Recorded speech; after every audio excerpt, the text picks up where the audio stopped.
그 2021년 동방경제 포럼에서 그 한러 간의 그 협력 부분이 어떤 게 있는지 쭉 봤더니 한국은 러시아 측에다가 디지털화, 그 다음에 탈탄소화, 그 다음에 새로운 유라시아 공공망 구축 이런 걸 러시아 측에 제안을 했고, 러시아 측에서는 북극 지역, 그 다음에 수소, 관광, 의료 이런 거를 협력 아젠다로 얘기를 한 것 같습니다.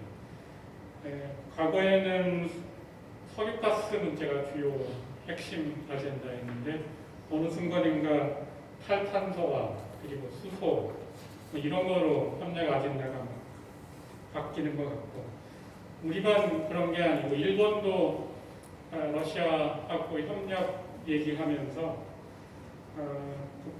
그 농업 부분하고 그 다음에 탈탄소 중에 암모니아가 이제 수소를 운반할 때 암모니아로 많이 운반을 하는데, 이쪽 부분에 대해서 지금 러시아 기업들하고 실증 사업을 제안을 한 것 같고, 그 다음에 신재생 에너지를 통한 그린 수소 개발, 탄소 포집 저장, CCUS 이런 부분을 좀 얘기를 하는 것 같습니다.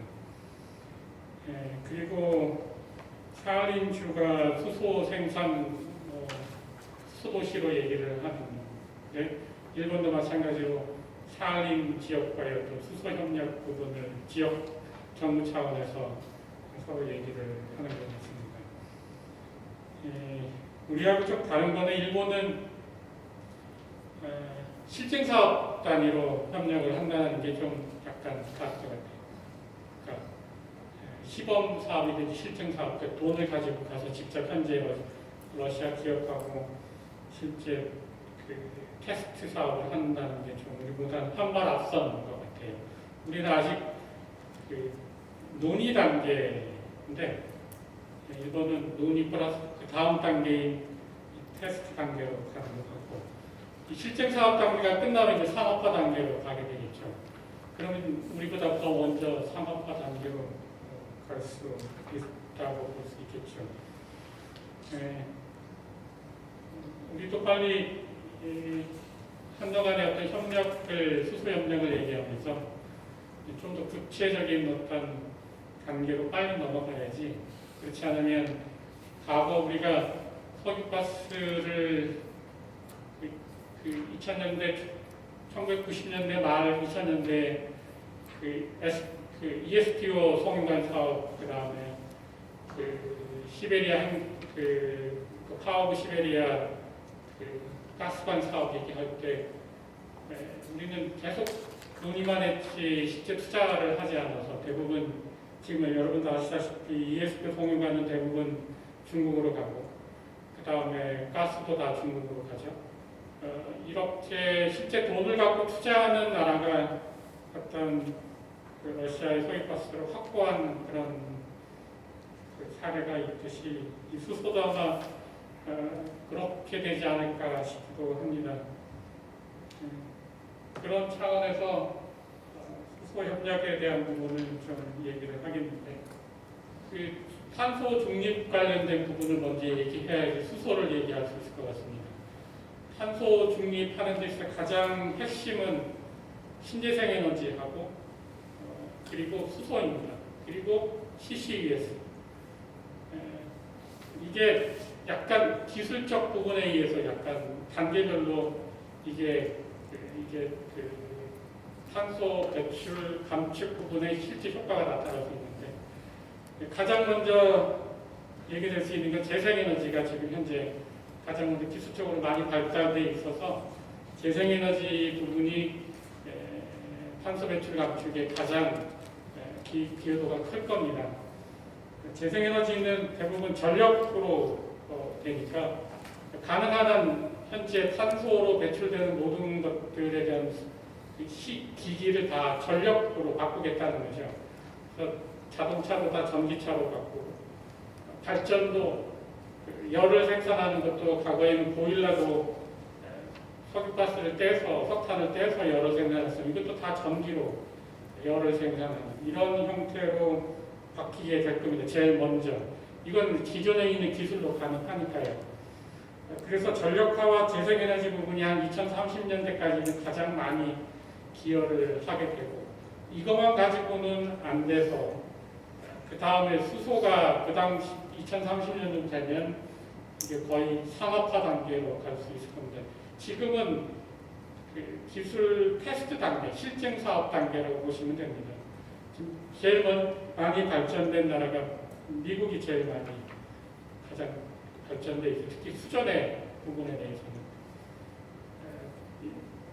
물론 수전의 기술은 그렇게 아주 간단하죠. 물을 그냥 전기 분해하는 거니까 우리가 실험실에서도 우리가 초등학교 과학 실험에서 다 했으니까. 근데 이거를 큰 대규모 단지로 하는데 거기 경제성 부분이 축적이 돼야 되니까 거기에 기술이 좀 들어가게 됩니다.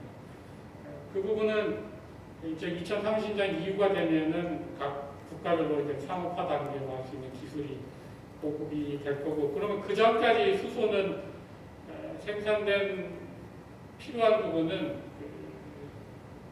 천연가스, 개질, 탄화수소에도 수소가 들어가 있으니까 탄소 빼고 수소를 꺼내면 되는 겁니다. 탄소하고 수소를 분리하면 되고, 이 탄소가 공기 중앙 결합을 해서 CO2가 발생이 되고, 이 CO2를 그냥 또 공기 중에 내보내면 안 되니까 CCUS로 포집을 해버리면, 그러면 H2 수소를 생산할 수가 있겠죠. 그러니까 수전의 기술이 나오기 전까지는 아마 천연가스가 상당히 많이 수소 생산에 큰 기여를 하게 될 거고, 그 과정에서 CCUS 기술이 꼭 들어가야 될 겁니다.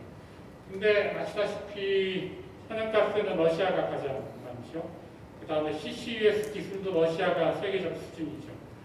그러니까 러시아가 최근에 2035년 그리고 최근에 중장기 에너지 전략을 얘기하면서 향후에는 수소도 주도적인 생산국으로 되겠다라고 선포를 했죠.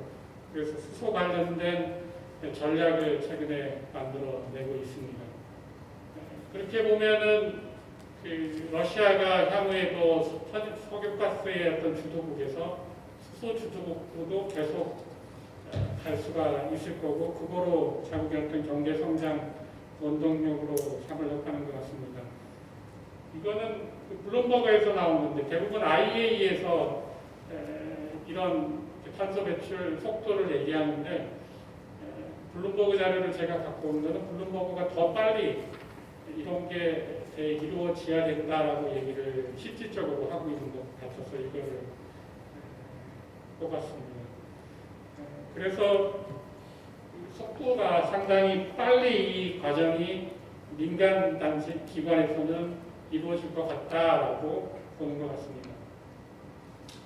그렇게 보니까 수소 수요도 더 빨리 될 것 같다라고 하는 게 이쪽 민간 블룸버그의 입장에서 보는 건데, 전 세계 수소 수요가 지금 현재 한 9천만 톤 정도 수소 수요 공급이 되고 있는데, 이제 2050년 되면 한 13억 톤 정도 급성장할 거다라고 보는데, 대부분 이쪽 발전 부분에서 많이 쓰이거든요. IEA는 이거보다 좀 더 보수적으로 봤어요. 한 5억 톤 정도. 그러니까 민간이 한 2배 정도 더 수소 수요가 더 많을 거로 민간이 보고 있는 것 같습니다. 수소가 주요 쓰여지는 거는 이렇게 4개 분야에서 보시면 됩니다. 발전 부분 빼고요. 선박하고 수소차, 그 다음에 항공, 그 다음에 화학 부분은 석유화학 부분에서 좀 수소가 쓸 거고, 그 다음에 제철에서 많이 쓰게 됩니다. 특히 이제 포항제철이 이쪽 기술을 제가 지금 갖고 있습니다. 그래서 앞으로 수소에 대한 수요 부분이 탄소 중립, 각 국가가 탄소 중립을 속도를 내는 과정에서 가장 거기에 맞게 좀 탄력적으로 수소 수요가 상당히 급성장할 것 같고, 거기에 맞는 속도가 성장 속도가 나올 것 같습니다. 한국은 우리나라 정부는 탄소 중립 관련해서 2020년에 대통령이 선포를 2050년으로 선포하면서 상당히 빠르게 법 제도적 기반을 형성하고 있습니다. 관련돼서 어떻게 하면 2050년까지 할 수 있을까, 이거를 좀 더 체계적으로 하자 해서 법도 만들고 거버넌스 체계도 탄소중립위원회도 만들고 거기에 관련된 기본 계획, 이행 절차, 예산 확보 이런 것들을 그냥 구상 차원이 아니라 법제화해서 이거를 실제로 할 수 있게끔 구속력을 갖게 했다라는 게 특징이라고 보시면 될 것 같습니다.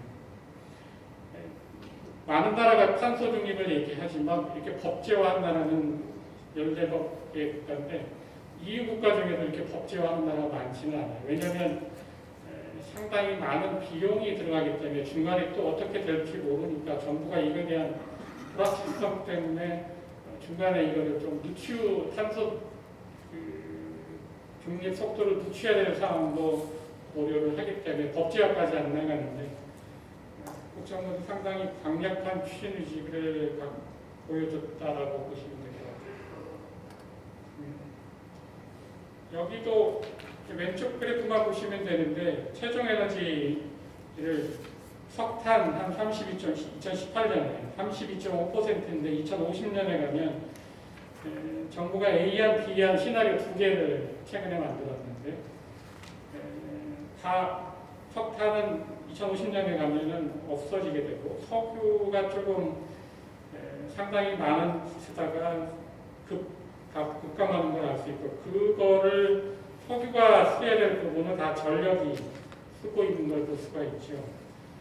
그리고 신재생 에너지 비중이 상당히 높아졌죠. 그 다음에가 수소입니다. 수소가 상당히 높은 포지션으로 2050년에 쓸 것 같은 거로 지금 전망을 하고 있고요. 그러면서 정부가 A안, B안으로 해가지고 두 개의 시나리오를 했는데 밑에 것만 보시면 될 것 같아요. 수소는 상당히 아까 얘기했듯이 발전 부분에서 많이 쓰니까 그러면 발전 부분에서 만약에 쓴다면 수소 연료전지 수소 자체를 갖고 전기를 생산을 할 수가 있어요. 그 전기 가지고 그래서 수소 연료 전지로 이거는 탄소가스 터빈인데 이거는 기존의 가스 화력 발전소, 열병합 발전소 가스를 하고 있는데 이게 한 수명이 한 3, 40년 정도 되면 상당히 지금 계속 쓸 수가 있는데 이거를 중간에 버리게 폐기시키게 되면 비용이 많이 발생하니까 그렇지 말고 가스에다가 수소를 집어넣어서 같이 섞어가지고 떼면 기존의 부분의 어떤 발전 설비를 이용할 수 있고 또 경제성이 또 연료전지보다는 훨씬 큽니다. 경제적으로 적은 비용으로 대규모 발전을 할 수 있어서 탄소가스 터빈이 상당히 발전 기업 입장에서는 좋은 수소 연료 전지보다는 좋은 대안으로 얘기하고 있습니다. 수소 연료 전지는 좀 비싸고 아직까지는 대규모로 하기에는 비용 부분이 좀 문제가 되고 있기 때문에 그렇지만 수소 연료 전지는 무탄소 전환이지만 이거는 일단은 천연가스하고 같이 쓴다는 거 있어요. 그 천연가스도 탄소를 배출하니까 거기 나온 탄소는 또 포집을 해야 된다는 그러한 것도 있습니다. 수소경제 로드맵도 정부가 탄소중립 전략을 하면서 같은 시기에 어떤 법적, 제도적 기반을 만들었습니다. 그래서 수소경제법을 또 제정했고 수소경제위원회 정부 단위 어떤 추진단을 만들었고 그 다음에 민간 추진단으로 수소융합 얼라이언스라는 게 만들어졌습니다. 그러니까 정부가 어떤 산업을 시장을 육성할 때 아직 시장에는 그 산업이 없는 초기 단계에서는 정부가 이 시장을 형성을 하게 되는데 그 단계에서 정부가 가장 먼저 하는 게 법을 만들어내야 되고 그 다음에 제도를 만들어내고 그리고 시장에 기업이 없으니까 기업을 육성하는 어떤 지원책을 만들어야 됩니다. 근데 이 지원 부분을 대부분 진흥원이라는 거, 우리가 알 수 있는 소프트웨어 진흥원, 전자통신진흥원 이렇게 진흥원이라고 만드는데 이 진흥원 자체가 정부 돈을 받아서 기업한테 지원금을 주는 중간다리 지원 기관 역할을 하는데 수소산업도 지금 아직 시장이 없으니까 수소융합 얼라이언스라는 어떤 지원 기관을 만들어서 거기서 지금 관련된 지원 정책 그리고 기업 육성을 실질적으로 하고 있습니다.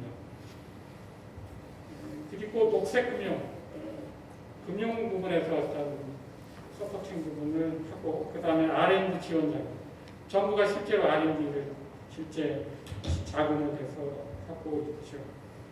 이렇게 해서 정부가 지금 향후에 그린 수소 역량, 생산 역량을 증대시키는 것하고 아까 얘기한 그 많은 수소 물량을 국내에서 생산하기에는 좀 부족합니다. 그래서 그거를 상당 부분은 아마 해외에서 들어와야 될 거고 그 해외 생산을 그냥 도입할 게 아니고 생산 거점에 가서 직접 우리가 투자 사업을 하자라고 그런 계획을 마련하고 그러다 보니까 국내 수송망, 해외 수소 도입망도 같이 만들어야 됩니다.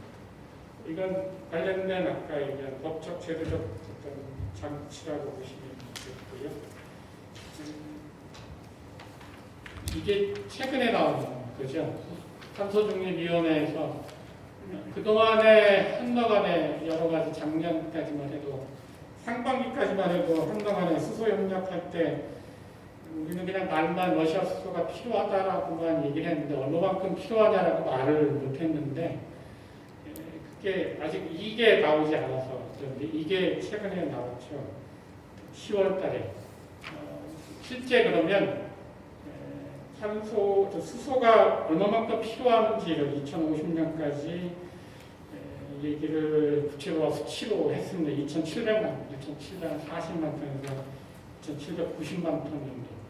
그러면 이 중에 해외에서 수요를 얼마만큼 해야 되냐. 이게 가장 러시아에서 우리한테 요청을 했고 또 우리는 또 말을 못했는데 이제 이게 얘기할 수 있는 게 요만큼입니다.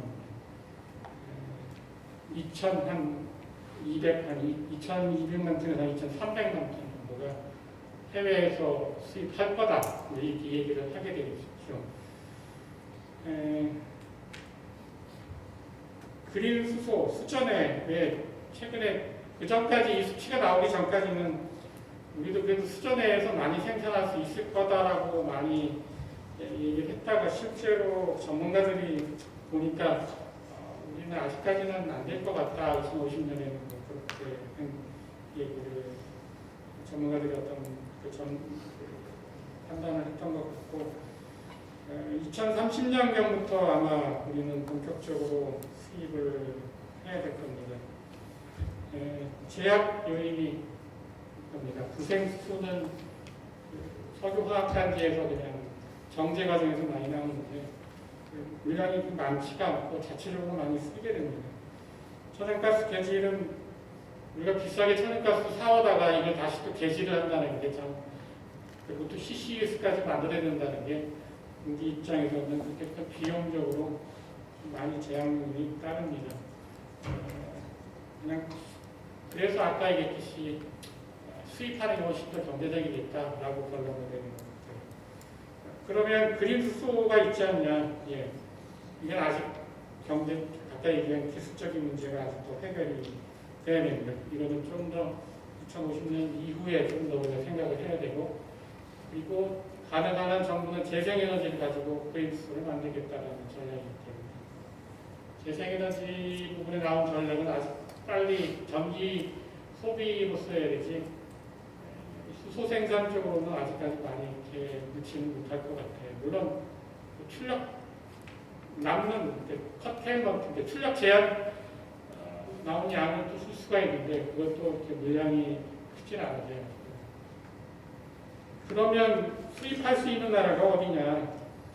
대부분은 2030년, 50년 이때까지는 각 나라가 아까 수전해서 많이 생산을 못할 거니까 기존의 천연가스를 생산하는 국가에서 나온 개질된 수소를 가지고 블루 수소를 가지고 아마 전 세계에서 수소 수요를 아마 충족될 것 같다 이렇게 보고 있고 그러다 보니까 대부분의 수소 생산국들은 기존의 지금 석유가스 특히 가스 생산 국가라고 보시면 될 것 같아요. 호주, 사우디, UAE, 러시아, 중국, 브루나이, 인도네시아, EU, 노르웨이, 캐나다, 미국 이런 나라들 대부분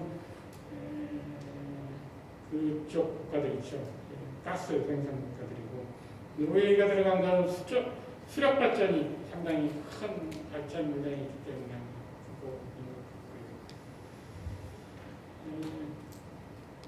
그 다음에 나온 게 가장 또 문제가 지금 현재 기술적으로 문제는 수송입니다. 수소를 어떻게 수송을 해야지 가장 효과적인가, 경제적인가 이 부분은 지금 아직까지 지금 기술자들이 지금 골치를 썩고 있는 건데 이게 아까 얘기한 실증 사업으로 많이 지금 테스트하고 있어요. 가장 활발하게 하는 나라가 일본이라고 보시면 될 것 같아요.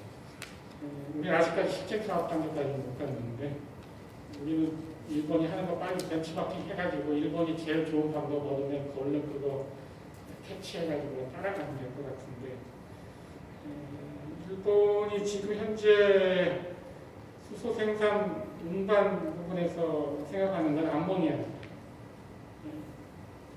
수소하고 공기 중에 있는 질소를 이렇게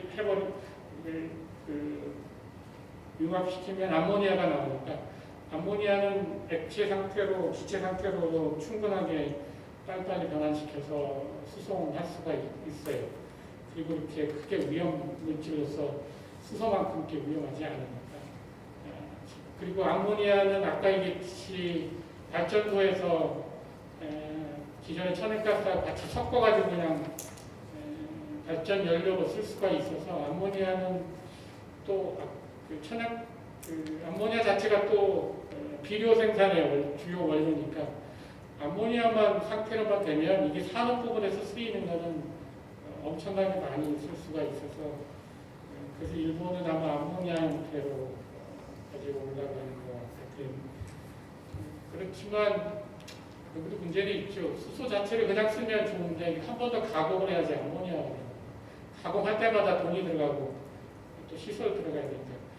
그래서 아마 수소라는 부분을 그냥 자체적으로 쓸 때까지는 기술력이 나올 때까지는 암모니아가 주 방법이 아닐까. 협력 방안은 그냥 아직까지는 형성 단계이기 때문에 논의 수준이기 때문에 한나간에 계속 민간 단위에서 논의만 활발하게 이루어지고 있는데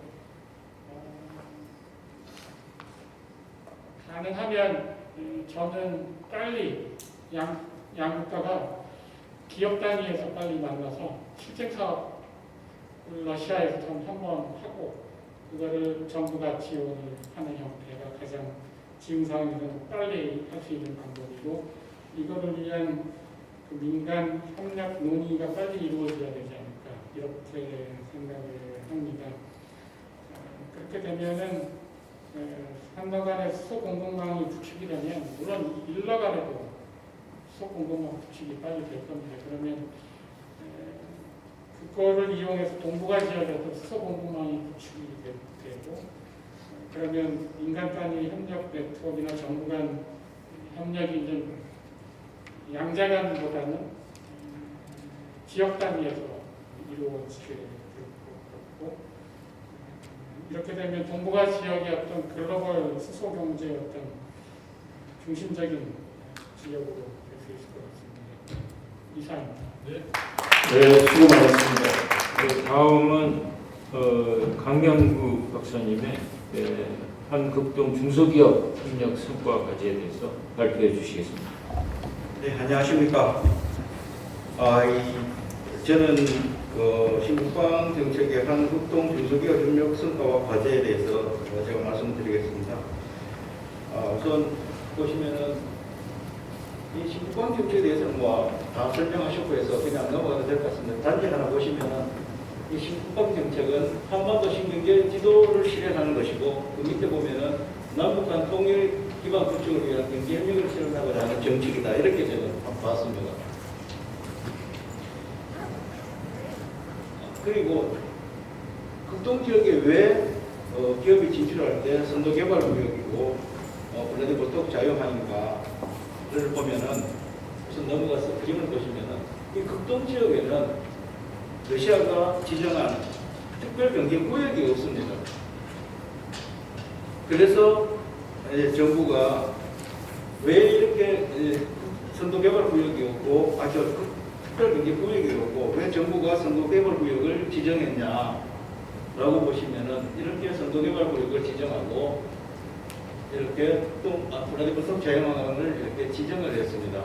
그거는 이렇게 지정을 해놓고 특별경제구역보다가 더 많은 혜택을 이렇게 주고 있습니다. 법인세도 10%, 영업이익 대비 10%, 그 다음에 특별경제구역이 13.5인데 10%, 전기료도 이렇게 저렴하게 약한 특별경제구역 대비 한 60% 정도 이렇게 저렴하게 공급하고 있는데 그것은 이렇게 공급을 하지 않으면은 이렇게 하지 않으면은 극동 지역의 인구가 이렇게 기업을 유인할 수 있을 만큼의 그만큼의 크나큰 소비 시장이 아니라고 보기 때문이다. 이렇게 저는 생각했습니다. 즉 극동 지역은 자바이칼 지역이 들어오기 전에는 한 600만 명 조금 전후가 됐는데 자바이칼 지역이 극동 지역 광구로 들어오고 또 이 선도개발구역이 지정되고 신규 인력, 신규 노동력이 직업, 신규 일자리가 창출됨으로써 약 한 820만까지 늘어났습니다. 그래서 이렇게 선도개발구역과 블라디보스토크 자유항밖에 없기 때문에 제가 이 블라디보스토크 자유항과 선도개발구역을 가지고 설명드리겠습니다. 이렇게 특별적 경제구역이 없고 하다 보니까 러시아 연방이 정부가 특별경제구역 대신에 좀 더 혜택을 줄 수 있는 산업단지를, 산업지구를 만든 게 바로 선도개발구역하고 블라디보스토크 자유항입니다. 또한 이를 통해서 러시아 연방 정부의 가장 중요한 지역 균형 발전을 추진하는 겁니다. 여러분 아시다시피 러시아 연방의 지역 균형 발전은 극동 지역 입장에서는 일자리 창출을 통해서 인구 유입하는 게 가장 큰 목적입니다. 그래서 이와 같은 두 개의 선도개발구역과 블라디보스토크 자유항을 통해서 지역균형 발전을 추진하고 또 한 가지는 외국 기업이 극동 지역에서 유일하게 각종 혜택을 받으면서 진출할 수 있는 지역이 이 선도개발구역하고 블라디보스토크 자유항이라는 겁니다. 그래서 현재 블라디보스토크 선도개발구역은 23개가 지정되어 있고 그 중에서 22개가 극동 지역에 지정되어 있고 유일하게 하나는 무르만스크 지역에 지정되어 있습니다. 그리고 블라디보스토크 자유항은 5개 지역, 22개 지방자치단체에 이렇게 지정되어 있습니다.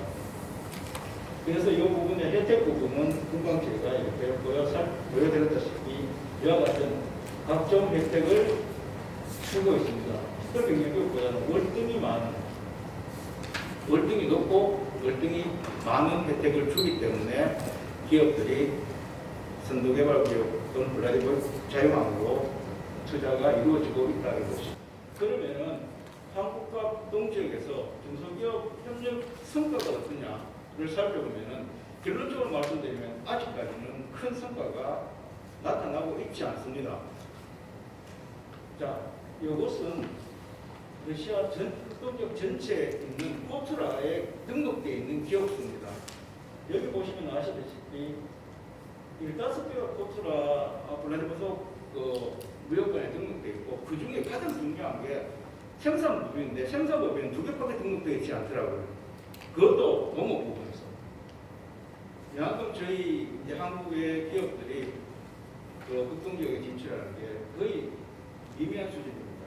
그런데 이 블라디보스토크 자유항과 선도개발구역과 블라디보스토크 자유항에 얼마나 진출되어 있냐를 살펴보면 바로 다음과 같습니다.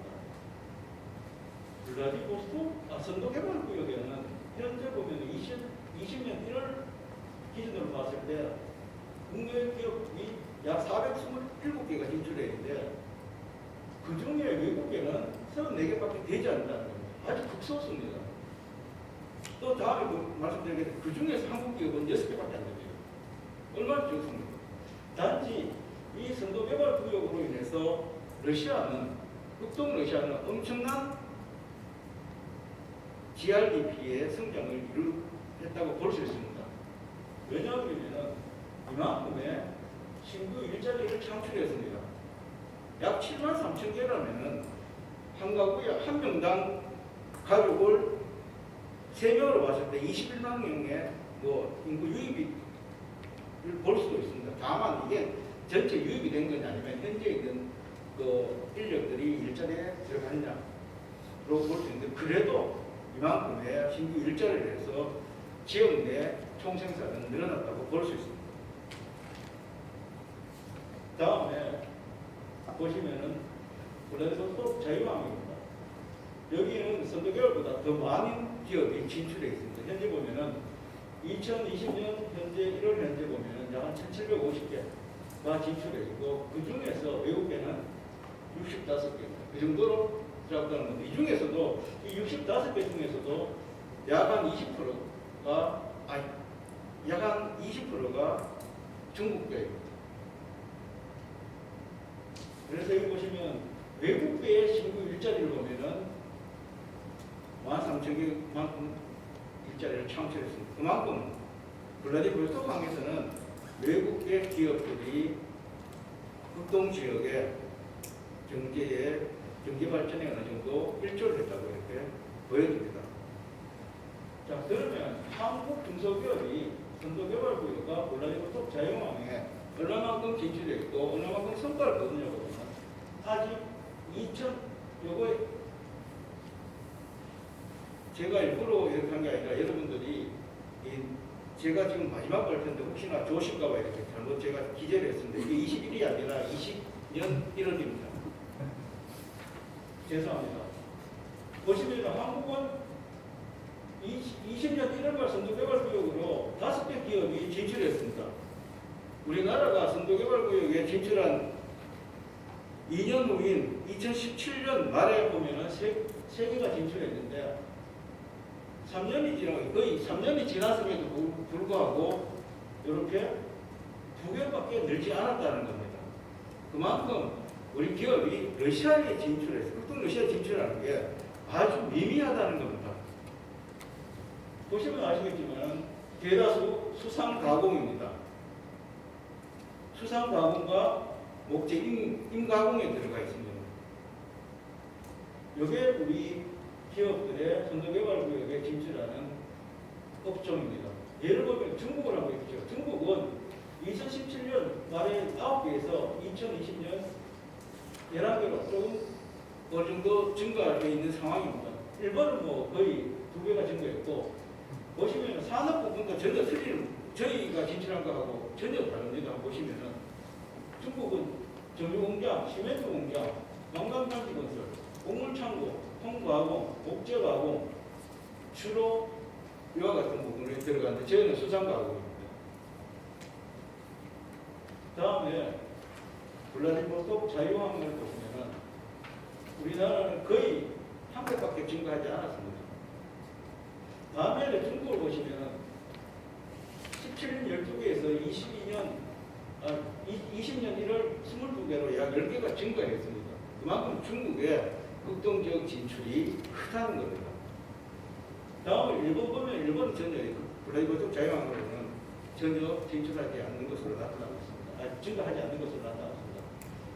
여기 보면은 이제 우리의 투자 분야는 생활화, 교통카드, 건축자재, 골프장 건설, 선박용 펌프 생산, 용접품 생산, 이와 같은 부분에 진출해 있는 것으로 나타나고 있습니다. 그래서 2020년 1월 말에 보면은 현대하고 웨딩무술에서 용접품을 생산하는 기업이 진출해 있습니다. 이것을 봤을 때 이렇게 러시아가 선도개발구역하고 블라디보스토크 자유항을 이렇게 지정해서 엄청난 혜택을 줌에도 불구하고 진출 못한 문제가 뒤쪽의 과제로 제가 설명드리겠습니다. 자, 보시면은 전망과 과제입니다. 전망은 앞으로 진출은 과제 뒤쪽에 나오는 과제를 해결하면 엄청나게 증가할 것으로 보입니다. 자, 우선 과제부터 보면은 진출 과제를 보면은 현지에 대한 이 수요와 소비 성향과 수요 분석이 필요한데 우리나라는 좀 그렇지 못하다고 이렇게 보여집니다. 현재 기업이 얼마만큼 생산하는 자기 제품에서 활동해서 얼마만큼의 수요가 발생할 수 있을 것인가에 따라서 자금을 조달하고 수익 발생을 IRR을 분석할 수 있을 텐데 아직까지 거기에 대해서는 중소기업 입장에서는 크게 많이 분석이 오고 가지 않는 것으로 보여집니다. 다음에 두 번째로 투자에 필요한 자금 조달입니다. 한국 금융기관으로부터 러시아에 투자하는 자금 조달할 때 엄청난 어려움을 겪습니다. 이게 거의 못 빌린다는 겁니다. 만에 하나 빌렸다고 치더라도 러시아에서 운용 자금을 빌릴 때 엄청난 이자율이 대출 이자가 높다는 겁니다. 또 한 가지 만에 하나 한국금융기관으로부터 돈을 조달을 못했을 때 러시아 은행으로부터 조달했을 때 마찬가지로 조달 금리가 높기 때문에 수익이 크지 않다는 겁니다. 오히려 역마진이 발생할 수도 있다는 겁니다. 역으로 봤을 때. 그래서 지금 보시면은 2020 원래 10월 20일 보면은 기준금리가 약 7.5%. 이 7.5% 기준금리라면은 대출금리는 가상금리보다는 뭐 리보까지 붙이면은 10%가 훨씬 넘어갑니다. 이거 2배 될 거거든요. 그러면은 돈 100원 빌려갖고 저만큼 해서 했을 때 15% 이자만큼 마진이 남을까는 의심이 된다는 거예요. 그래서 들어가기가 아마 힘들지 않을까.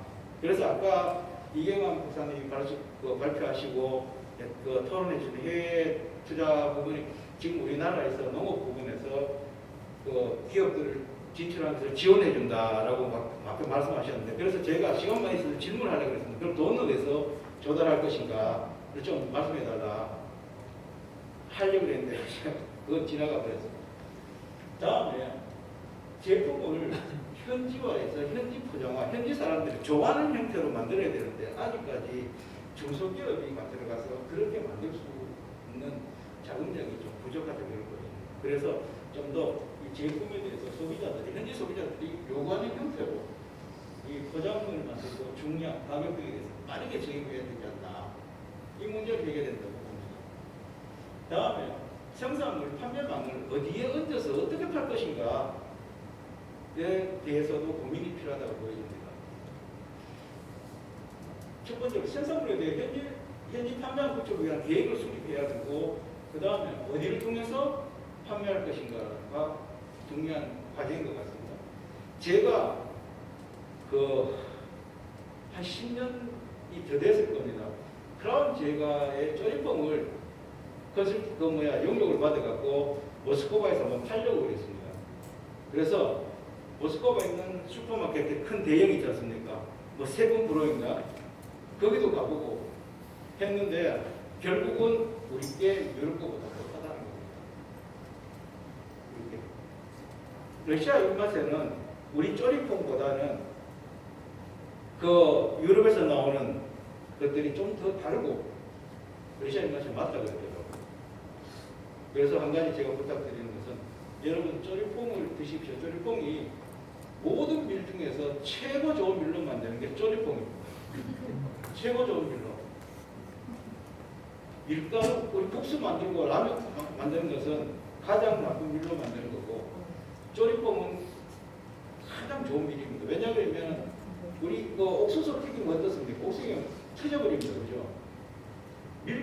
조리포가 밀 도종에서 뻥튀기에서 초콜릿 묻히는 겁니다. 그렇기 때문에 밀이 따뜻하고 좋아야만 이게 뻥튀기를 했을 때 터지를 되지 않습니다. 그래서 여러분들 과자는 조리포이 최고입니다. 자, 다음에 보면은 이제 우리가 한국과 러시아 유망사업을 지금 뭐 계속 이야기를 하는데 그 유망사업 모델을 이제 재정립해야 된다고 이렇게 보여집니다. 시기가 됐다고 봅니다. 그리고 제가 한번 보면은 우리나라가 소비재 품목 중에서 가장 잘 만드는 품목이 뭐라고 생각하십니까, 여러분들? 소비재 품목 중에서 우리나라가 제품 중에 세계 수준을 갖고 있다는 게 있습니다. 품질면으로. 아닙니다. 아동복입니다. 아동복. 아동복은 우리나라 품질이 아마 최고일 겁니다. 우리 뭐 엄마들이 얼마나 애들을 위해서 노력하기 때문에 제품은 세계적인 수준입니다. 그처럼 여기서도 진출하는 기업들도 러시아가 사람들이 어떤 제품에 대해서 수요가 증가하고 어떤 것을 귀하게 여긴다. 거기에 맞춰서 진출하는 것도 하나의 방안이지 않나 이렇게 보여집니다. 그래서 다시 앞쪽으로 돌아오면 향후에는 이와 같이 블라디보스토크 극동 지역에는 특별경제구역이 없기 때문에 당연히 이 지역으로 선도개발구역과 블라디보스토크 자연항으로 진출은 확대될 것이다. 이렇게 보여집니다. 왜냐하면 이렇게 선도개발구역은 앞쪽에도 많은 했다시피 산업별로 특화되어 있지 않습니까? 그래서 한국 기업에 들어갔을 때, 진입했을 때 클러스터 조성이 용이하다는 겁니다. 클러스터 조성이 된다면 당연히 생산과 수출이 원스톱으로 이루어지기 때문에 이 지역으로 진출은 증가할 수 있다는 겁니다. 정말 다른 지역보다가. 다음으로 향후에는 지금 4차 혁명산 관련 AI나 LOT 같은 사무리투쟁 같은 이와 같은 산업에 진출할 것이고 지금 러시아도 스타트업이 엄청나게 발전하고 있기 때문에 스타트업 같은 신산업 진출이 확대될 것이다. 저는 이렇게 봤습니다. 그리고 마지막으로 이건 농업이든 뭐든지 다 여기에 포함됩니다.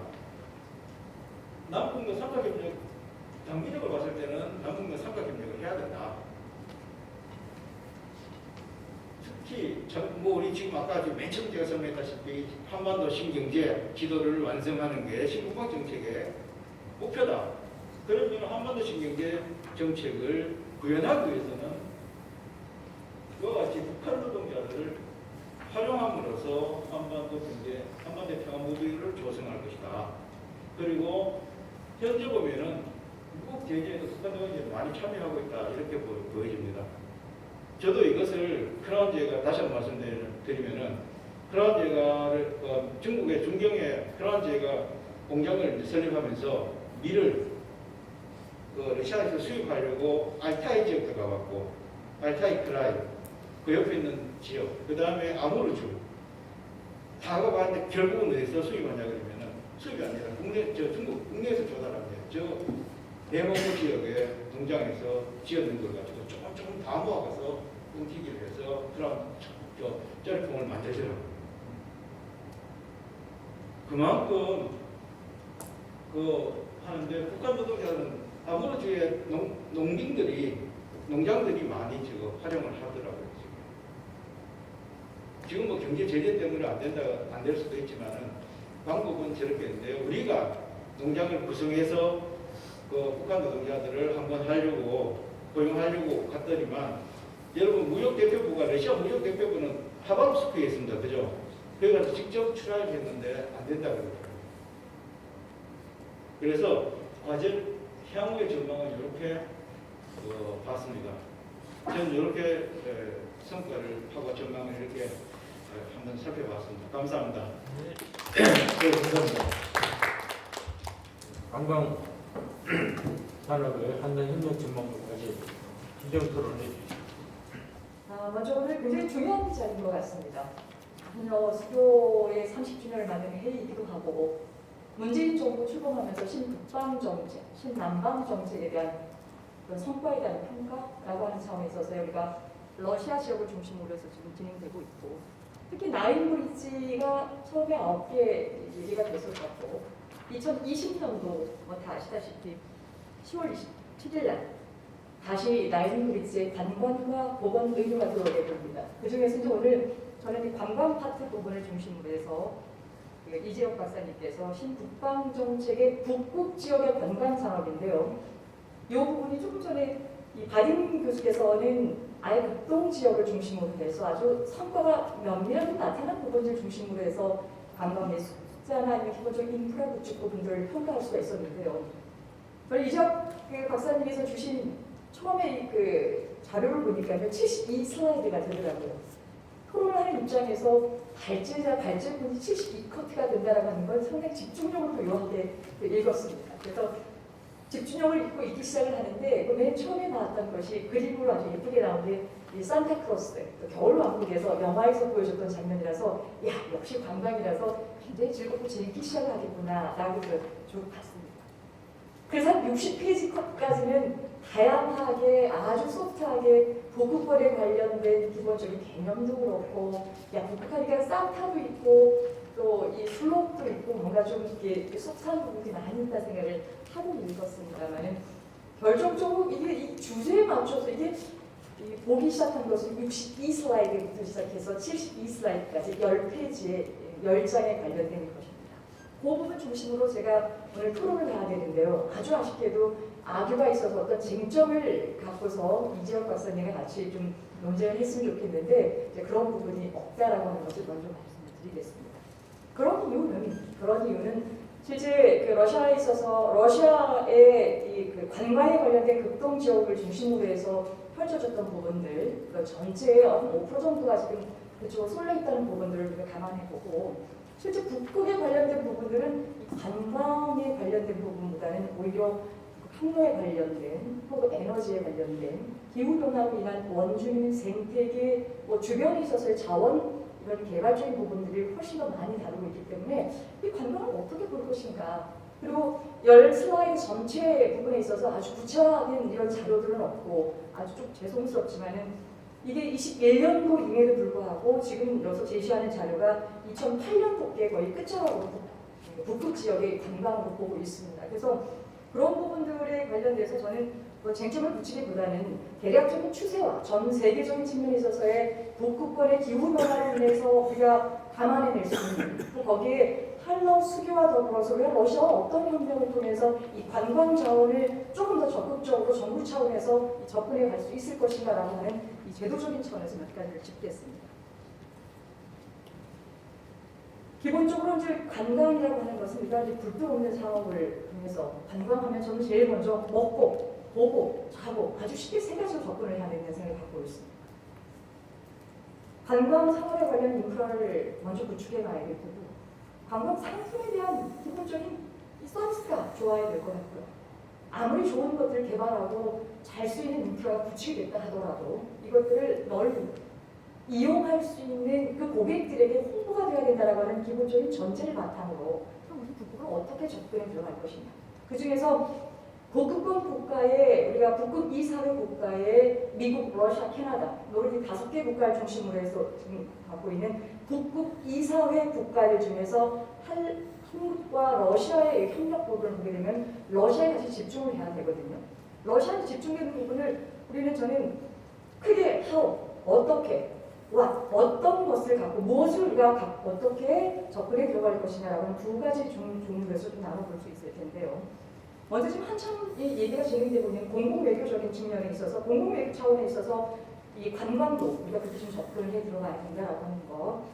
지금 저는 그 관광을 나인브리지 이번 문재인 정권 끝나고 나서 이게 어떻게 더 연기가 될 것인지 또 어떤 대권 후보에 의해서 대통령이 돼서 이 부분들을 강점으로 끌고 갈 것인지 아니면 또 이번 정권 다음 정권만큼은 물밑에서 아래서 그냥 잠겨져 있어야 될 것인지는 모릅니다. 오늘 여기 전보다 많이 모이셔서 어제부터 시작해서 굉장히 좋은 아이디어 많이 내시고 이런 것들이 정책 결정자의 정책적인 실행 부분을 연결시킬 수 있는 그런 꼭지를 찾고 그런 아이디어가 있으면 가장 좋은 오늘 효과적인 세미나가 좀 될 것입니다만은 뭐 그런 것들을 학자적 입장에 있어서 뭐 상관없이 준비해 놓는다는 건 개념에서 본다면 먼저는 이 관광 거버넌스라고 하는 부분, 거버넌스가 모든 것이 다는 아닙니다만은 지금 이 부분을 추구해 나가는 데 있어서는 이 거버넌스 체제를 구축을 해서 가자라고 하는 것들을 말씀드리겠습니다.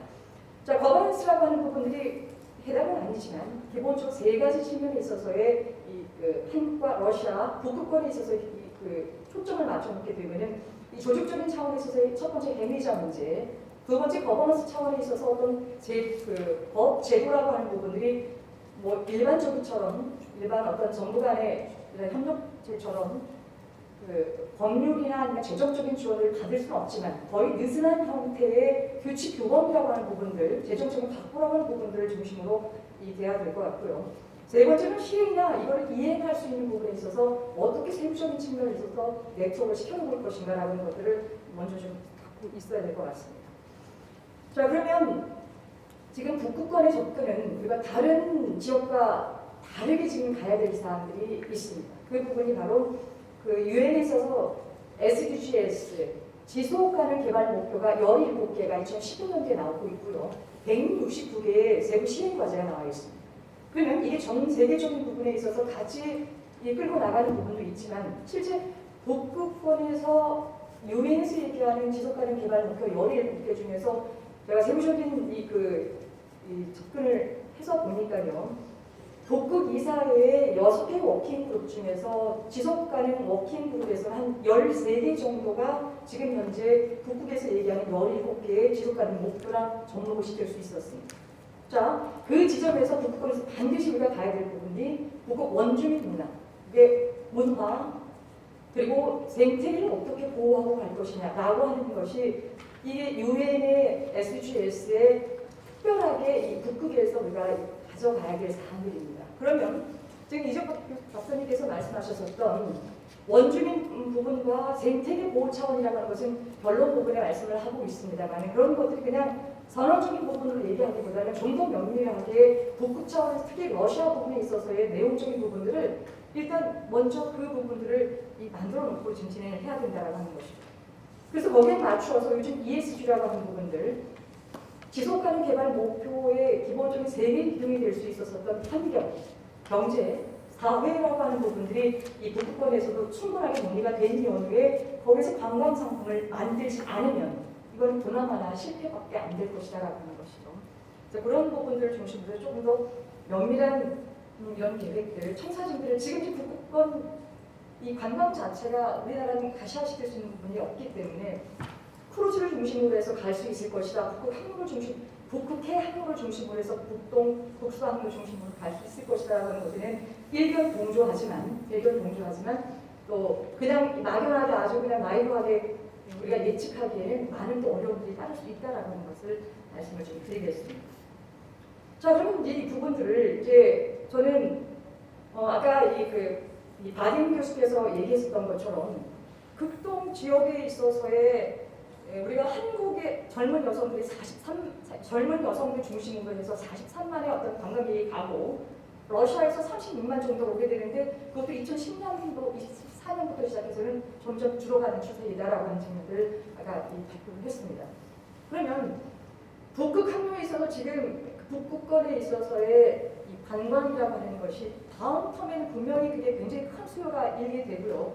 2025년이 되면 한국의 1인당 GDP가 4만 달러 정도가 가게 됩니다. 그러면 이제 이 관광이라고 하는 것이 이제 4만 달러 이상이 되게 되면 북극권도 충분히 갈 수 있고 거기 가서 오로라를 보게 되고 연어를 먹게 되고 아까 말씀하셨던 내년 삼각주에 이제 크루즈를 타고 가는 것이 아니라 하원을 중심으로 해서 내륙에서 철도로 배를 타고 돌아다닐 수 있는 이런 곳까지 갈 것 같아요.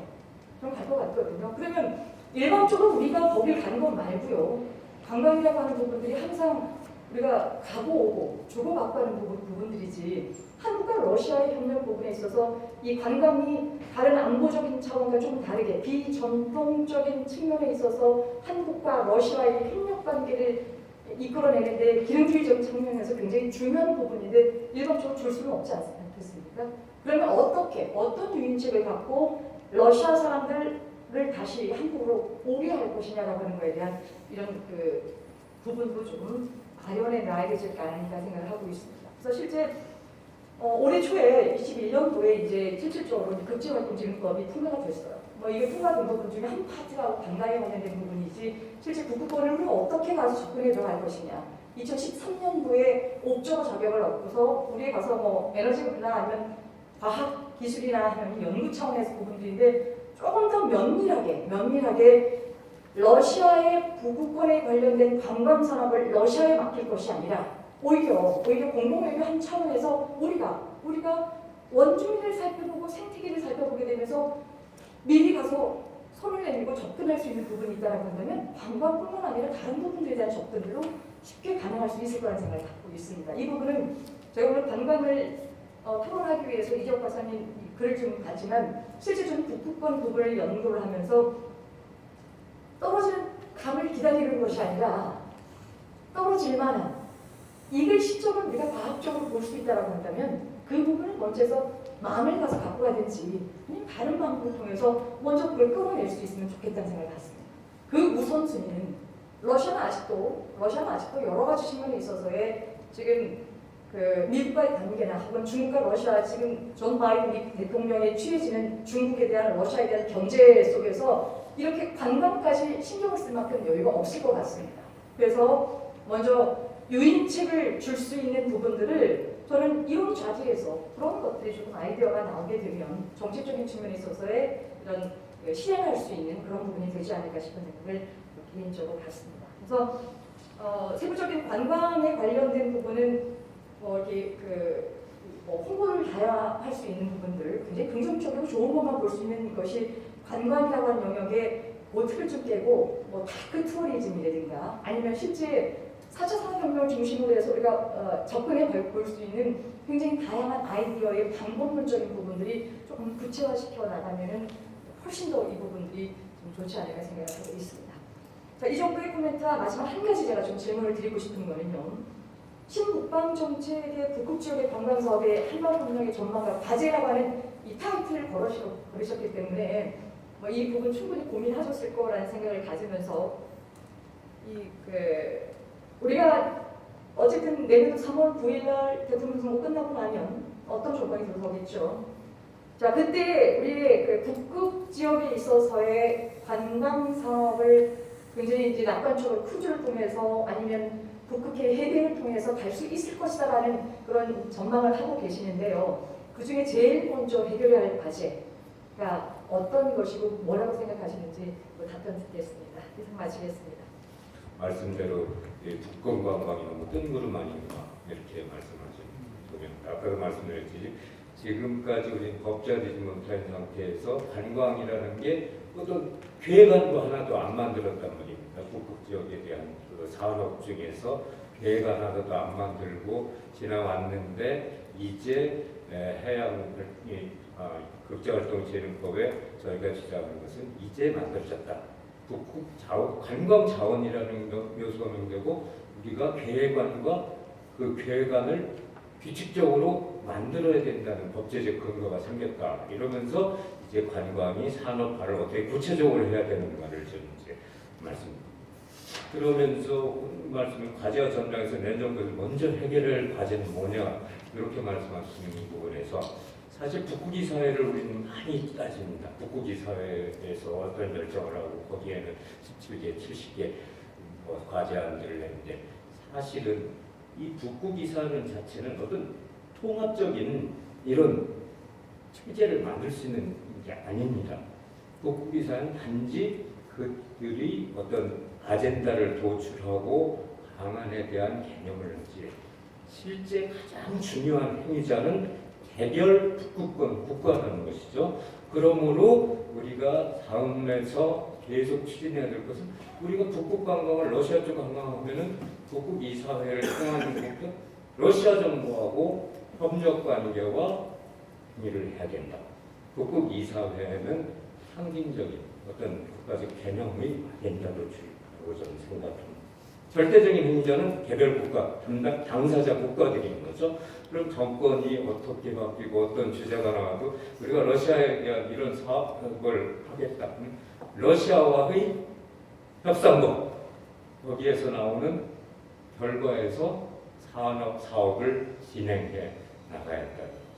그래서 중요한 것은 국가 간 연계성과 협조가 중요할 거라고 생각합니다. 네, 감사합니다. 제가 북극 지역은 제가 무르만스크도 일주일 갔다 왔죠. 그 다음에 야쿠츠크도 일주일 갔다 왔죠. 북극권도 갔다 왔죠. 그 다음 마가단도 일주일 갔다 왔습니다. 그래서 북극 쪽에 그 관광 산업, 특히 크루즈 같은 경우 내가 몇 번이나 타려고 했었는데 시간이 안 맞았고요. 또 크루즈가 기본적으로 15일, 25일 그렇게 되기 때문에 못 갔습니다. 돈도 비싸고요. 10,000불에서 20,000불 사이입니다. 북극 지역을 갔다가 한 번, 1년에 한 번 왔다 갔다 하는 그 크루즈가 한 코스가 딱 있더라고요.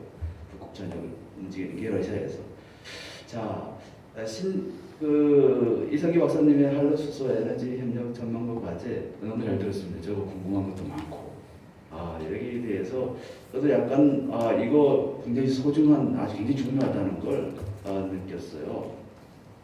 사실 그 탄소 중립 네트 제로죠. 네트 제로라는 그 개념이 물론 그 도쿄 의정서부터 쭉 시작해 왔지만은 2015년에 그 파리 기후 조약에서부터 전면적으로 이제 등단했죠. 그런데 트럼프 정부 들어오면서부터 이걸 그냥 우리는 그 파리 기후 협정과 관심도 없다. 그러다가 조 바이든 정권 딱 들어오면서 이게 아주 장면화됐습니다. 아주 그냥 들어왔죠. 그 이유 중에서 하나가 많은 국제 정치학자들이 바라보는 게 뭐냐면 트럼프 때는 뭐 전혀 관심이 없다고, 난 우리는 거기 들어가지도 않고 그 개입도 하지 않겠다던 게 왜 조 바이든 정권이 들어와서 이렇게 순간적으로 권력이 바뀌니까 국제 대응 체계도 바뀌냐, 그런 얘기를 국제 정치학자들이 막 논의하는 과정에서 이게 바로 그 국제 패권 질서가 변하면서 중국을 견제하기 위한 포석도 있다, 이런 설명도 있습니다. 물론 그게 다는 아니겠죠. 왜냐하면 세계에서 가장 많은 탄소를 배출하는 국가가 중국입니다. 그래서 중국이 이 문제에 있어서 중국이 가장 약한 돌이죠. 그래서 중국이 탄소 제로 문제에 대해서 굉장히 고민을 많이 할 겁니다. 미국보다도 5배나 더 많은 탄소를 갖다 지금 배출하고 있고 1위입니다. 그 다음에 미국하고 러시아하고 비슷하죠. 탄소 배출 문제는. 그런 문제 때문에 중국이 굉장히, 이 문제 때문에 앞으로 굉장히 힘들어질 것이다. 그래서인지 중국하고 러시아하고 공조를 하고 있어요. 그래서 중국하고 러시아, 사실은 그 2050년까지 탄소 네트 제로 시대를 만들겠다는 게 그 국제사회 통상적인 어떤 그 흐름인데, 중국하고 러시아는 거기에 맞추지 않겠다고 공식적으로 표명을 했습니다. 우리는 2050년까지는 안 된다. 2060년까지 10년 더 연장하겠다. 공개적으로 표명을 했는데 그 부분에 대해서 저 궁금합니다. 그러면 다른 국가들은 여기에 대해서 어떻게 대응할 것인가? 한국은 2050년까지 탄소 제로 시대를 만들겠다는 얘기를 하고 있죠. 뭐 이런 어떤 내용 중에서 이 탄소 제로, 네트 제로에 있어가지고 가장 중요한 것이 전면화된 것이 뭐냐면은 바로 이 전기, 수소, 이 두 가지입니다. 전기 에너지와 수소. 그 전기 에너지 같은 경우는 뭐 신재생 에너지가 중점적으로 이제 등장하고 있죠. 풍력 발전, 수력 발전, 원자력 발전, 조력 발전, 태양열 발전, 지열 발전, 이런 것들이 있습니다. 그런데 그런 또 전기 에너지보다도 수소 에너지가 훨씬 더 중요하기 때문에 수소 에너지라는 단어보다는 수소 경제라는 단어를 쓰기 시작합니다. 그 정도로 그 파급 효과가 대단한 거죠. 그래서 조금 전에 있었던 관광 사업이라고 하죠. 관광 산업이라고 하지 않습니까? 산업. 그러니까 거기에 연관되는 그 산업이 너무 많기 때문에 그렇게 그 명칭을 갖다 붙이듯이 이 수소 에너지도 이제는 수소 에너지가 아니라 수소 경제라는 단어로 이제 부각됐습니다. 수소 에너지 중에서 또 수소 차 문제가 있고요, 전기차 문제, 이런 파생되는 경제 파생되는 것이 너무나 많기 때문에 수소 경제에 대해서 요즘에 아주 굉장히 중요한 화두로 등장하고 있는 게 사실인 것 같습니다. 올해서부터 완전 전면화됐죠. 이성기 박사님이 쭉 이제 설명한 내용 중에서 한국은 이제 그린 수소 생산에 한계가 있기 때문에 외국으로부터 수입할 수밖에 없다. 맞는 얘기입니다. 약 한 80% 정도는 우리가 원하는 약 2천만 톤 이상 되는 이제 매년 필요한 수소의 양 중에서 거의 대다수를 갖다 수입해야 돼요. 왜냐하면 수전의 분해로 해가지고 얻을 수 있는 게 한계가 있다는 거 분명합니다. 그러면 어디서 수입을 할 것인가? 이성규 선생님께서는 얘기하는 게 주로 호주라든가 아니면 중동 지역이라든가 아니면 미국에서 생산되는 그 신재생 에너지에서 나오는 수소를 갖다가 수입하겠다 그러지만 결국은 보면 러시아밖에 없거든요. 러시아가 가장 많은 수소를 생산할 수밖에 없고 그 러시아가 생산하는 수소 대다수가 계절 수소죠. 계절 수소를 갖다가 어떻게 그 아모니아로 만들어 가지고 물론 수입하는 경우도 있고 아니면 수소를 갖다가 뭐 수입하는 경우도 있는데 결국은 그 계질 수소에 대해서 결국은 거기서 탄소를 갖다 어떻게 처리하냐에 따라 가지고 포집해서 처리하는 방법에 따라서 블루수소라고 명칭을 붙이는데 앞으로 한 3, 40년은 이 블루수소가 대세가 될 거라는 얘기죠. 그래서 러시아 입장에서는 오히려 이 흐름 자체가 나쁘지는 않습니다. 그러니까 천연가스를 그냥 파는 것보다도 자기네들 살짝 계절해가지고 수소라든가 그래서 수소라든가 아니면 암모니아를 파는 게 훨씬 더 그 나쁘지 않거든요. 그런 어떤 부분이 한국하고와 접목이 됐을 때 한국이 여기에 대해서 전면적으로 대응하지 않으면은 이거 문제가 되겠다 하는 생각이 제가 들었습니다. 그게 무슨 얘기냐면요. 2013년도쯤 돼가지고 이게 북극 항로에 대해서 계속 얘기가 나왔잖아요. 그때 많은 사람들이 하는 얘기가 아니 북극 항로 조금 녹았다 해가지고 북극 항로 그건 아주 먼 옛날 얘기다. 2030년 이후나 해당된 얘기인데 지금 와가 북극 항로를 왜 떴더냐. 특히 제가 국제학술회의에 갔을 때 러시아 학자들이 다들 하는 얘기가 우리는 북극 항로에 대해서 전혀 관심이 없는데 왜 한국 학자들은 북극 항로가 관심이 있는지 모르겠다. 이런 반응을 많이 들었거든요. 그런데 그때부터 저희들이 북극 항로에 관심을 가지고 해가지고 얻는 효과가 부수적으로 북극 항로를 직접 가는 것보다도 북극 항로를 연구함으로 해가지고 얻어지는 게 대단히 많았습니다. 그 대표적인 케이스가 지금 LNG 선박을 얼마나 많이 팔아먹습니까? 그때 북극 항로를 갖다가 연구하면서 처음으로 접했던 게 뭐냐면 이거 쇄빙선 같은 경우 어떻게 할 것인가. 어느 전 세계 어느 나라도 쇄빙선에 관심이 없었는데 한국이 먼저 들어서 쇄빙 기술을 빼왔어요. 그 다음에 아라모가 들어가지고 북극 항로에 대한 정보를 또 빼왔습니다. 북극 항로 아라모가 왔다 갔다 할 때 거기에 누가 탑승을 했냐면 러시아 전문가들이 탑승했어요. 그 러시아가 거기 왔다 갔다 했어요. 그 러시아 전문가에서 모든 데이터를 갖다가 우리가 받고 그 다음에 그 북극을 개발하는 데 있어가지고 강관들 있죠. 그 저온 강관을 그때 저희들이 많이 개발해가지고 많이 팔아먹었습니다. 그래서 북극에 대해서 관심을 가짐을 해가지고 부수적으로 얻어오는 것들을 우리가 많이 확보를 했다. 그러면 북극 개발에 있어가지고 한국 왜 못 들어갔느냐? 그건 아마 여러분도 알 겁니다. 한국이 항상 미국의 동의를 얻어야 되죠. 지금도 마찬가지입니다. 미국의 동의를 허락을 얻는다는 얘기 문제가 좀 무리한 얘기고 미국의 동의를 얻어야 됩니다. 러시아하고 사업하는 데 있어가지고 많은 부분, 특히 전략적인 부분이나 안보에 관련된 부분은 미국의 동의 없으면 들어갈 수가 없어요. 들어갈 수가 없고 할 수가 없는 겁니다. 그래서 미국의 동의를 얻는 것들이 있는데 시베리아의 석유 가스 개발에 한국이 들어갈 수 있을까에 대해서는 불가능하죠. 일본이 들어갔다가 지금 어떻게 됐습니까? 굉장히 골치 아프죠. 그 다음에 미국의 기업들이 들어갔다가 빠져나왔습니다. 야말 프로젝트에서. 그 대신에 중국이 들어갔고 그것도 똑같이 한국이 들어갈 자리가 없는데 이 수소 문제는요 굉장히 좋은 계기가 될 겁니다. 미국도 이 부분에 대해서 다 그렇게 반대 입장을 내비치지는 않을 겁니다. 왜냐하면 수소에 대해서 러시아가 가지고 있는 기술하고 한국이 가지고 있는 기술이 어떻게 보면 상호 보완적인 기술이에요. 그리고 한국이 들어갈 수도 있고 그런 문제가 있기 때문에 이런 부분에 대해서는 좀 더 이성규 박사님이 많이 노력을 해가지고 여기에 대해서 좀 효과를 냈으면 하는 게 제 바람입니다. 수소 문제에 있어서 가장 큰 게 이제 보관 문제, 운송 문제, 관리 문제 이런 것들이 있는데 이 또한 기술적인 문제죠. 이 기술적 문제를 어떻게 풀어갈 것인가? 이거는 저의 문제가 아니라 결국 전문가들하고 그다음에 이성규 박사님을 비롯해서 수소 전문가들께서 과학 기술이 점점 발달하기 때문에 이 부분도 아마 10년, 20년 이내에 해결될 것이다.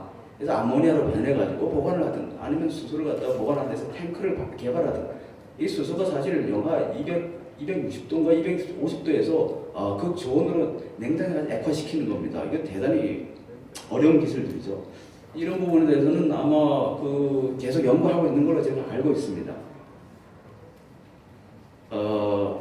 동북아에서 에너지 네트워크를 구축하는 데 있어가지고 장기적으로 이 수소경제 공동체 러시아와 같이 연결시키는 거 이거 되게 중요하다고 저도 보고 있거든요. 이 부분에 대해서 이성규 선생님께서 좀 관심을 좀 가주셔가지고 마지막 남은 몇 년 동안 좀 애를 써주셨으면 하는 게 제 바람이고요. 그 때문에 그런지 제가 얼마 전에 그 자료를 얻어보니까 2050 저탄소 경제 사회 발전 전략이라 해서 러시아 정부에서 10월 29일 날 공식적으로 발표했습니다. 그래서 제가 지금 이걸 읽어보고 있는데요. 2060년까지 탄소 중립을 달성하기 위해서 지금 러시아에서 인센티브 시나리오를 갖다가 지금 바라보고 있는데 GDP의 1%만 지금 투자를 하네요. 그래서 2030년까지 GDP의 1%, 그 다음에 2030년까지는 이제 50년까지는 GDP의 2%까지 올리겠다. 제가 봐서는 러시아 입장에서는 바로 이 속도를 조절하는 것 같습니다. 왜냐하면 가스하고 석유를 많이 팔아먹어요. 탄화 제품에 탄소 제품들을 많이 팔아먹어야 되니까 조금 속도를 조절하고 거기서 이제 그린 수소나 아니면 그 블루 수소 같은 것을 이제 또 생각하는 것 같습니다. 인센티브 시나리오 보면은 결국 2060년을 갖다가 목표로 하고 네트 제로 시대를 만들겠다 이런 내용을 좀 봤습니다. 그리고 이번에 시베리아잖아요. 극동 시베리아에 맞춰가지고 극동 러시아에서 지금 그린 에너지 얘기하는 것 중에서 가장 중요한 게 뭐냐면은 극동 지역이 사실 신재생 에너지의 보고라고 얘기를 합니다. 러시아는. 네, 그래서 신재생 에너지를 통해 가지고 수소를 그러니까 그린 수소를 만들 수 있다는 얘기죠. 그걸 안을 들여다보면은 북동 러시아에서 태양력, 풍력, 그다음 수력이 있는데 러시아 신재생 에너지 발전에 있어서 수력 발전이 거의 95%고 그다음에 러시아 전체 전력 생산의 약 한 20%가 극동에서 생산됩니다. 이건 전력을 그렇게 생산하면 그 전력을 가지고 수소를 만든다는 이야기죠. 그래서 태양광 발전소, 그 다음에 여러 가지를 지금 하고 있는데 가장 제가 극동 지역에 있어가지고 신재생 에너지 중에서 가장 관심 있게 봤던 게 뭐냐면은 수소 클러스터인데 펜진스카야 조력 발전입니다. 조력 발전소. 조력 발전소를 갖다가 지금 구상하고 MOU를 만들고 그 다음에 여러 업체가 들어가서 지금 컨소시엄으로 진행한다고 얘기를 합니다. 어마어마한 크기로 조력 발전소를 만들고 있는데 캄차트카에서 거기서 전기를 발생해서 그 자리에서 전기를 뭡니까? 그린 에너지, 그러니까 그린 수소로 만든 다음에 그 수소를 전 세계에다 공급하겠다는 그런 플랜을 가지고 있어요. 대한민국도 이런 데 들어가야 된다고 저는 바라고 있습니다. 자, 시간이 없는 관계로 제가 그 질문 사항만 좀 간단하게 얘기하겠습니다. 자, 그리고 기후변화에 대한 이제 국제적 공조로서 탄소 중립의 길로 가고 있는데 그 미국과 러시아가 사실 2060년까지 이렇게 기간을 연장했는데 그 부분에 대해서 어떤 국제사회의 어떤 반발은 없는지 그 부분에 어떤 들은 얘기가 없는지 궁금해요. 제가 그 내용에 대해서 정확히 잘 모르기 때문에. 그 다음에 수소 경제 필요성은 인정하지만 두 번째 문제입니다. 수소 경제의 가장 문제가 뭐냐면 가격 문제입니다. 킬로그램 6,000원 하고 있죠. 근데 킬로그램당 3,000원 하는 게 앞으로 10년 뒤 얘기입니다. 그러면은 킬로그램당 3,000원 하면은 LNG나 LPG에 비하면은 가격이 얼마나 비쌉니까?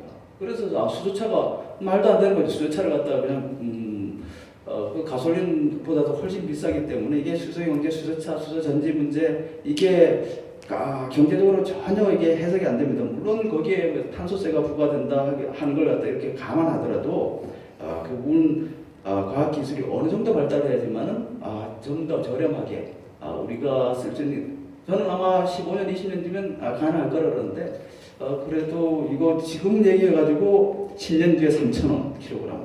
이거 이 부분에 대해서 혹시 뭐 알고 있는 게 있는지 궁금하고요. 그다음에 수소 발전에 있어가지고 그 보관과 운송에 대해 있어가지고 어떤 기술이 지금 어느 정도까지 가 있는지 한국의 기술요. 한국이 다른 건 몰라도 이거 보관하고 그다음에 운반하는 기술이 러시아보다 훨씬 발달했다고 그러거든요. 그러면 한국하고 러시아하고 비교해봤을 때 어떻게 보완적 어떤 역할을 할 수 있는지 궁금하기도 합니다. 어느 정도까지 가 있는지. 그다음에 한국의 수소 연리 전지 같은 경우는 어느 정도 기술리가 있는지도 궁금해요. 저는 잘 몰라가지고 물어봅니다.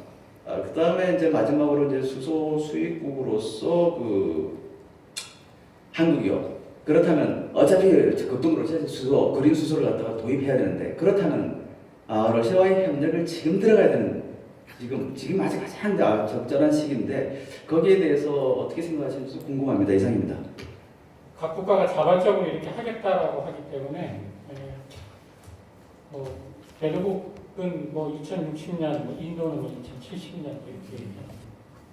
이 자체가 뭐 바인딩되지는 않고 국제사회의 어떤 신뢰라는 그런 차원이니까 그 정도로 이해하시면 되고, 중국과 러시아가 2060년 얘기하는 것 어떻게 보면은 상당히 자국에서는 도전적인 과제, 특히 중국의 경우에는 사실 이 정도 해주면 진짜 국제사회가 굉장히 좋겠는데, 중국 전문가들한테 물어보니까 자기네들이 한 2050년도 이제 발전 부분은 가능하다라고 얘기를 하더라고요. 그래서 자국이 상당히 굉장히 좀 도전적인 국제사회의 모습을 보여주고 있다라고 얘기를 하는 것 같아요.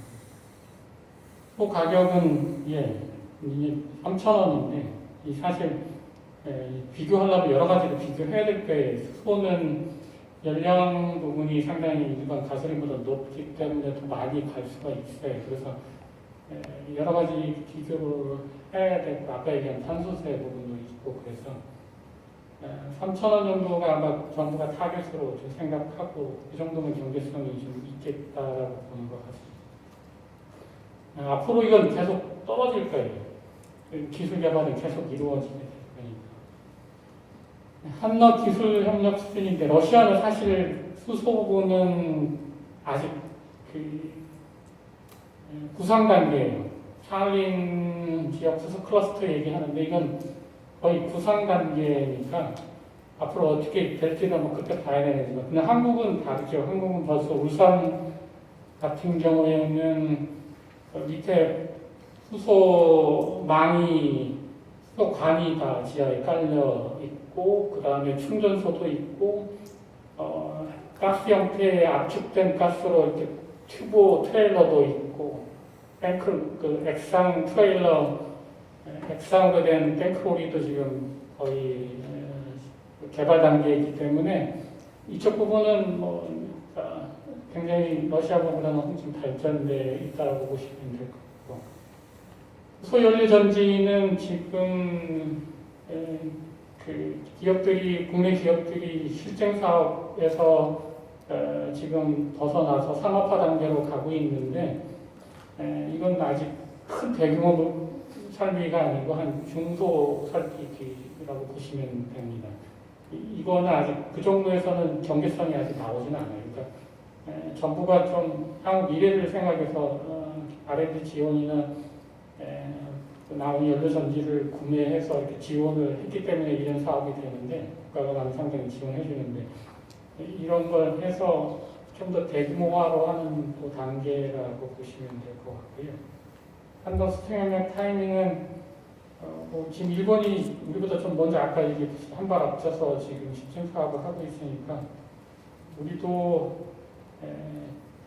저는 개인적으로 생각은 일본, 한국, 러시아 3자 간에 좀 하면 좋은데 일본이 지금은 안 껴주려고 하는 것 같아요.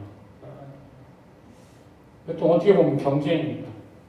근데 동북아 지역에서 굳이 이렇게까지 뭐 할 필요가 있을까 생각도 하는데, 이건 러시아가 좀 다른 협력 어떤 전략을 좀 필 수 있을 것 같은데, 3국 4국이 모여서 좀 메가 프로젝트 실증 사업을 할 수 있을 것 같은데, 그거를 러시아가 제안을, 동북아 국가들한테 제안을 하고, 거기에 일본, 한국, 중국이 이렇게 가담해서 메가 프로젝트를 실증적 사업을 하는 것도 중요할 것 같아요. 왜냐하면 이거를 한국이나 일본에서는 할 수는 없어요. CCUS 때문에 그래요. CCUS는 러시아만 실증 사업할 수 있는 그게 여건이 됩니다. 거기서 그거와 관련된 같이 할 수 있을 것 같고, 또 하나 수전에 관련된 기술도 러시아가 기초 기술을 다 갖고 있는데, 아까 얘기했듯이 미국처럼 대규모 자금을 해서 대규모 그 수소연료 전지 프로젝트를 할 만큼 투자력이 되지 않기 때문에 그런데, 우리도 마찬가지로 그러면 러시아의 기초 기술을 하고 3국이 투자 자금을 모집해서 4국 동북아 지역 국가들이 실증 사업 단계까지 빨리 하면 괜찮을 것 같은데, 저는 그래서 계속 얘기하는 게, 러시아가 옛날처럼 석유가스 사업을 계속 양자간에 이렇게 해가지고 일본, 중국, 한국을 경쟁시켰던 이러한 협력 전략보다는 수소에 있어서는 양자보다는 다자 협력 전략이 가능하게 빠를 것 같아요. 왜냐하면 석유가스는 러시아가 그만큼 그 기술도 있고 매장량도 있고 그래서 그렇게 우리가 좀 수세적으로 협력을 양자간에 했지만 이거 수소는 사국이 다 지금 처음부터 시작하는 거니까 러시아가 좀 그런 협력 전략을 옛날 같은 협력 전략보다는 좀 더 다른 식의 접근 방법이 필요하지 않을까 이상입니다. 자료를 처음에 봤을 때는 강 박사님이 일반적인 이 지역의 현황 그리고 현황과 그 어떤 문제 제기 뭐 이런 것으로 일관한 것이 아닌가라고 하는 생각을 했었고요. 그래서 저 나름대로 이 동북아 내에서 중소기업이 가지고 있는 문제 의식을 토론으로 이렇게 준비를 했었습니다. 근데 발표를 들으면서 보니까 그 문제 의식이라는 것이 저하고 동일선상에 있더라고요. 그래서 좀 거두절미를 하고 하도록 하겠습니다. 이 한국과 극동 지역의 가장 큰 맹점이라고 하면은 협력 분야에서 대기업 중심이고 국책사업 중심이라는 거. 만약에 그게 아니라면은 인식을 할 때 실제 아무것도 없거나 별 성공 사례, 성과가 없다라고 생각하는 거예요. 하지만 그 러시아의 정책들 예를 들면은 뭐 선도 개발이라든지 헥타르 산업, 자유항 뭐 이런 것들을 보면 그 내용은 비단 그 어떤 대기업이나 국책 사업들만 있는 것은 아닙니다. 오히려 기술력을 갖춘 제조업 기반의 어떤 중소기업을 육성하려는 정책들이 그 안에 내포되어 있다고 볼 수가 있습니다. 뭐 선도개발과 자유항 뭐 이런 데 입주한 기업들의 성격들을 보면 되고요. 그거는 강 박사님의 그 자료에도 충분히 나와 있는 것 같습니다. 이러한 정책들에 맞춰서 우리는 이 중소기업 그 중심으로 접근을 하고 성과를 내고 그것이 경험 축적으로 국책 사업으로 이루어질수록 해야 한다라고 이제 많은 전문가들이 얘기를 합니다. 그리고 그것이 바로 우리의 북방 정책을 실현하고 성과를 보이는 것이고 양국 또는 한국이나 극동 지역의 역동적인 경제 발전, 더 나아가서는 양자의 지속적인 어떤 그 견고한 발전이라든지 그리고 한 걸음 더 나아가서는 경제협력 시스템이 작동하는 뭐 그런 거다. 그래서 가만히 두어도 기능하는 관계로 발전할 수 있다고 이렇게 그 전문가들과 전문 연구기관들이 수도 없이 주장을 합니다. 그런데 그래서 그런가 보다 하고 돌아서 보면 어느 틈엔가 국책 중심의 그 사업이 다시 국책 중심의 사업에 우리가 다시 매달려 있고 또 어느 순간에 보면 대기업 중심의 비즈니스에 집중되어 있다는 것을 이제 발견을 합니다. 그래서는 안 되겠죠. 우리는 경험적으로 한러 경제 관계가 민인의 그 요소가 충분함에도 불구하고 어떤 지정학적인 요인 아니면 세계 정치적인 그 요인에 의해서 좌절되어 왔다는 것을 잘 알고 있습니다. 그 좌절은 다른 말로 하면 앞서 얘기한 양국 경제 시스템을 제대로 기능하는 관계 설정에 우리가 실패했다고 볼 수 있기 때문이죠. 이제 다시 돌아가서 러시아는 그 블라디보스톡 중심의 자립도 높은 경제지대를 만들려고 하고 그 지대를 기반으로 동북아 더 나아가서는 앞태의 어떤 경제권에 주도적으로 편입을 하려고 합니다. 워낙 유명하기 때문에 대부분 여기에 계신 모든 분들은 다 아실 거라고 생각합니다. 그래서 자신의 어떤 약한 고리인 그 제조업 중심의 그 산업을 일으키려는 거고요. 그리고 그 기반을 통해서 경쟁력 높은 중소기업을 만들려고 하는 겁니다. 제가 무슨 말을 하는 것이냐? 한마디로 한국의 기술과 자본, 노하우가 필요하다는 것. 즉 결론적으로 러시아는 한국과의 중소기업 협력을 매우 희망하고 있는 것입니다. 큰 국책 사업이 지금 현재 느슨해졌죠. 이 느슨해진 이때 협력의 시스템을 구축하기 위해서는 이 중소기업이 양국 경제 협력에 선봉에 서야 된다라고 저는 생각합니다. 이제 말로만 하는 그런 것이 아니라 실천으로 답을 해야 됩니다. 강 박사님이 기본적으로 양국 또는 한국과 극동에 대한 기본 상황과 기본 내용들을 발표 자리에서 잘 정리를 해주셨고요. 한국 기업들이 동지역에서 협력해서 성과를 보인 내용도 잘 정리가 돼 있습니다. 그러나 이제 그 강 박사님이 설명하고 PPT 자리에 제시한 표만 보더라도 협력의 사례들은 오랜 기간 그렇게 늘지 않았어요. 이거는 강 박사님도 발표하는 과정에서 말씀을 하신 거고, 분명 어떤 문제가 있는 겁니다. 이거는 아픈 거예요. 그러니까 양국의 관계를 우리가 신체로 놓고 봤을 때 이건 분명 아픈 겁니다.